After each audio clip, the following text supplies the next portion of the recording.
mixing the epoxy.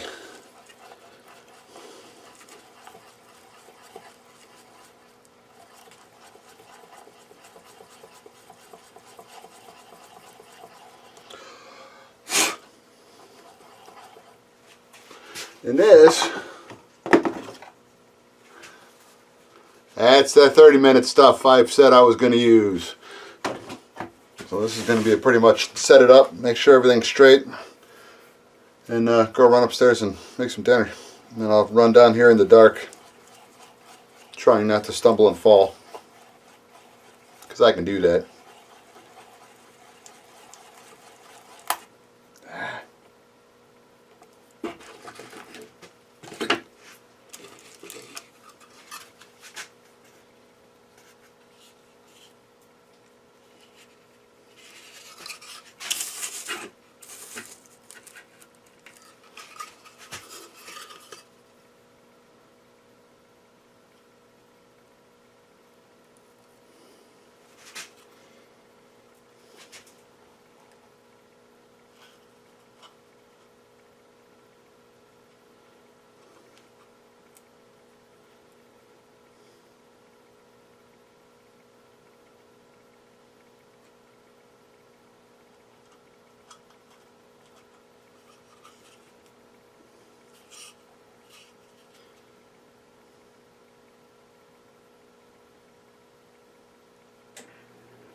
Now let me cut a piece of this out. You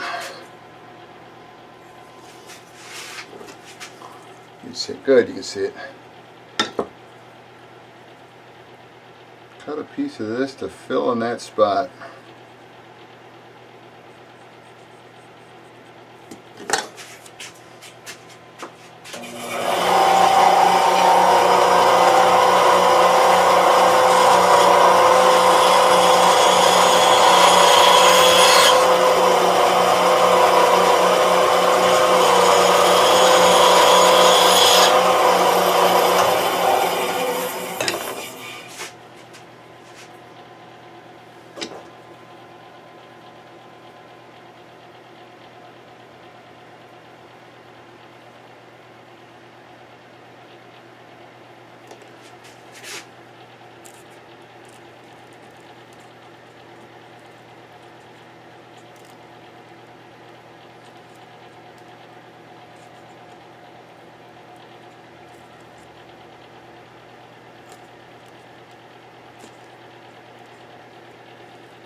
And this piece here will just get taper sanded down,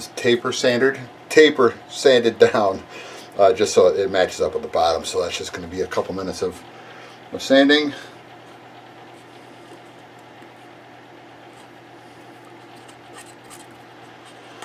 And we just gotta let this stuff dry all the way. So dinner time it is, folks. We'll be back down here in about an hour. See you then. Alright, I'm actually going to go ahead. I'm going to show you real quick because I gotta, before the epoxy sets off. Sorry about that.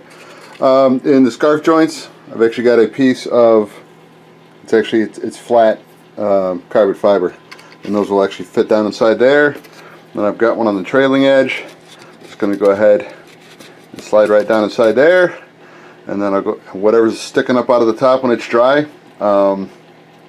it'll get sanded off. And that should be rock solid when that's done. So let me go ahead, put you back up on the tripod, and get these suckers installed.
I've got some other little spots that are kind of on the, what I consider on the iffy side for strength. So I'm just going through, I don't know how well you can see this. Right here there was a couple little open holes. I just went ahead and filled them because once this stuff sets up, it's not going anywhere.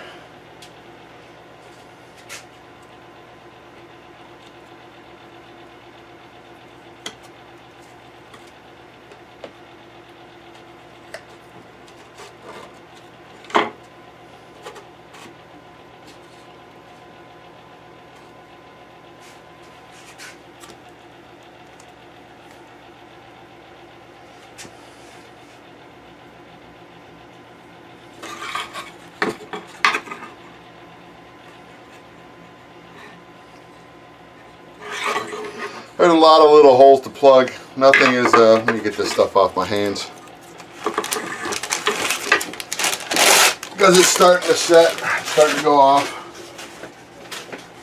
I think I showed you guys at an earlier time where you always keep a little 91% isopropyl on hand. Because it's what you use to actually thin it down. And if you get some on the side of a plane, saying you're putting together an ARF, and you get a little bit of epoxy on the actual covering on the outside of the airplane. If you hit it right away with some 91% isopropyl, you can get probably about 95% of it off. And usually that 95% is enough where nobody really notices that you actually got a little on the outside. But it's just good for cleanup. And the stuff that was on my fingers is no longer on my fingers. Alright, so anyway, real quick,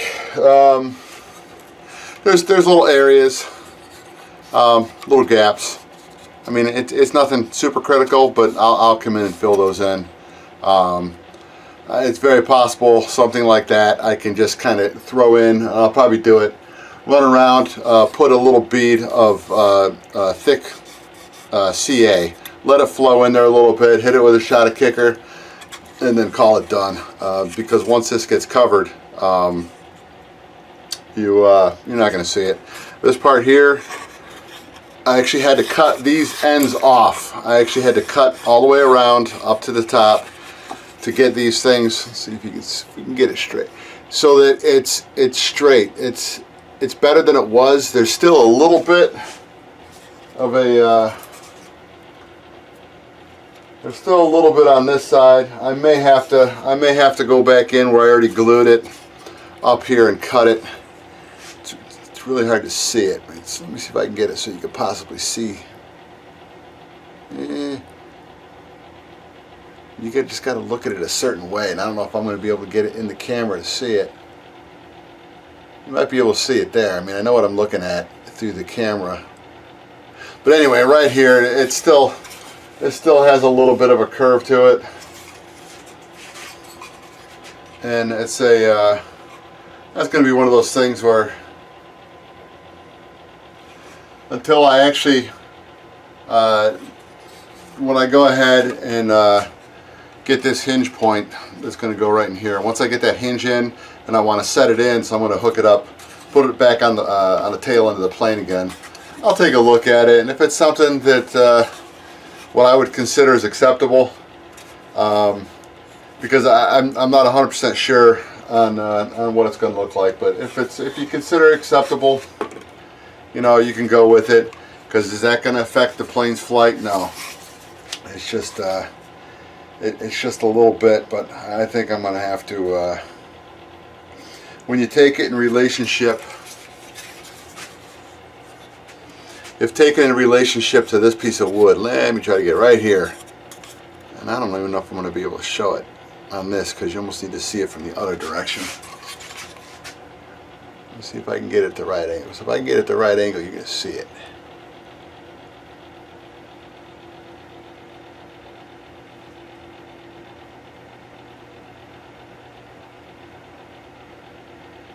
It's so hard. It's so faint, I don't know if it's going to make a difference. But that's one of my little demons, one of my little issues I get to worry about, think about, because I know it's there.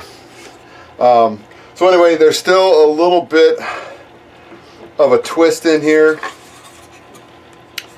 And I think I'm going to be able to address that when I actually do the final setting of this. Because right now, these pieces, these are loose. I cut them free, so I think I'll be able to have that set up to get rid of this slight amount of twist that's in there, and then when I can get that in, I'll just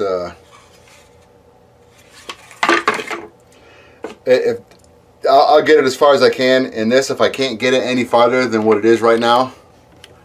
If I can't get this little bit right here out of it, because you can see it's working on both sides, so it's kind of a weird little twist from the center section.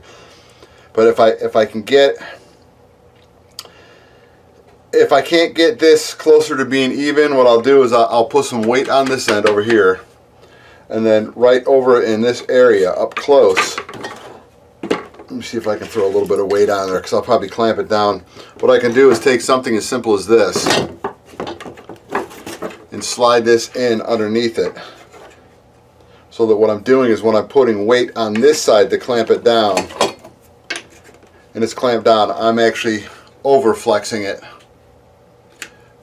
in the opposite direction. So, because when you try to actually get it to when you actually want to get the twist out or get the warp out, you actually have to push it beyond the even mark or the level mark as much as it's up. So it's just say that this thing is, let's say it's up a 1/4 inch. What I'm going to have to do is I'm going to actually have to prop this up, so when I put the weight down here, it's going to flex it a 1/4 inch past what would be considered level down. And so you get it set up, then you spray it down with warm water or hot water and ammonia, and that will actually penetrate the wood and the ammonia actually helps to relax the wood fibers, especially in hot water. And then what that's going to do is that's going to go ahead and allow it to bend. And then the next day I'm going to come take the weights off, and when it springs back, it'll come back to pretty much the center where it needs to be.